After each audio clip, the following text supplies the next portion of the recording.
तालुक्यातील राज्य सीमेवरील घाटात बिजासन माता देवीचे दर्शन घेऊन परतणाऱ्या कारला अज्ञात वाहनाने मागून जोरदार धडक दिल्याने 22 फेब्रुवारी रोजी सायंकाळी भीषण अपघात घडला। या धडकेनंतर कारने रस्त्यावर 3 ते 4 पलट्या घेत रस्त्याच्या कडेला असलेल्या डिवायडरला धडक दिली।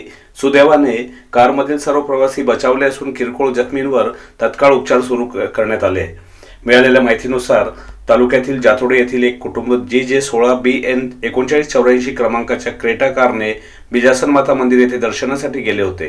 दर्शन आटोपून महामार्गाने परत येत असताना पळासनेर येथील माध्यमिक शाळेच्या मागील बाजूस अज्ञात वाहनाने 5 वाजेच्या सुमारास कारला मागून जोरदार धडक दिली। अपघातावेळी कारमधले चालकसह 5 जण होते।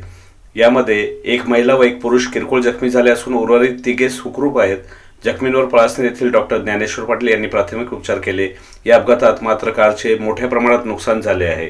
अपघाताची माहिती मिळताच परिसरातील ग्रामस्थांनी तात्काळ धाव घेऊन मदत कार्य केले। घटनेची नोंद घेण्याचे काम सुरू असून अज्ञात वाहनाचा शोध सुरू आहे। पळासनेरहून संपादक निलेश कुमार दुबे, सत्य न्यूज।